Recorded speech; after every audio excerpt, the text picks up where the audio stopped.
Auvergne-Rhône-Alpes, par exemple, est la région la plus touchée, avec le taux d'incidence le plus fort. Et dans cette région, il y a un département qui inquiète particulièrement, c'est la Loire. Nous sommes en direct de, de Saint-Étienne, la clinique mutualiste de Saint-Étienne, avec Jeanne Daudet. Jeanne, quelle est la situation à Saint-Étienne et plus particulièrement dans cet établissement?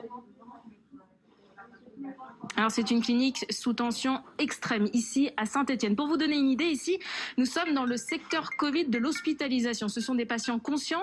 Ça a été ouvert ce service lundi, 12 lits et sur les 12 lits, il y a 12 patients. Le service affiche complet. Il a donc fallu pousser les murs et ouvrir d'autres lits supplémentaires pour pouvoir continuer à accueillir des patients. Je me trouve avec Antoine Amiot. Bonjour.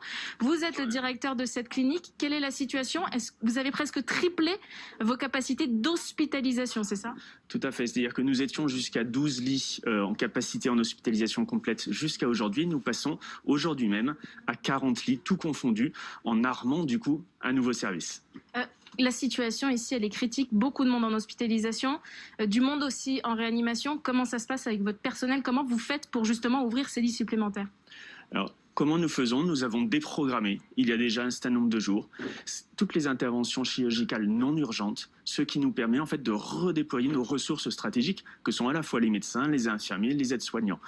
Mais ça nécessite quand même une grosse adaptation de la part des équipes, parce que nous avons par exemple des infirmières de chirurgie en temps normal, qui du coup viennent et sont mixées à des personnes qui sont plus aguerries à la médecine, notamment la médecine gériatrique, pour prendre ensemble en charge le patient en toute sécurité. Ces personnels que l'on croise là depuis que nous sommes arrivés, comment allez-vous? Comment vont-ils? Parce que la première vague a été très forte là aussi, ici à Saint-Étienne. Alors, bien sûr, nous ne partons pas du même état initial que lors de la première crise. C'est-à-dire que nous avons bien du personnel qui a été fortement sollicité. Donc, il y a une forme de fatigue, de lassitude qu'on ressent. Mais le professionnel de santé, et c'est là qu'on le retrouve et qu'on peut vraiment s'en réjouir, dans une situation de crise, fait face. Il est présent et du coup, ils sont mobilisés malgré l'inconfort de la situation. Vous êtes inquiet parce qu'on a l'impression que les patients arrivent de plus en plus vite ici. Surtout, nous sommes mobilisés.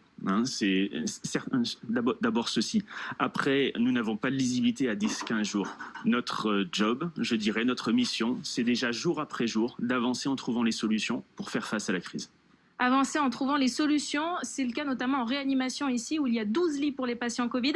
11 étaient occupés ce matin et un patient est en ce moment même en train d'être transféré vers la ville de Bordeaux.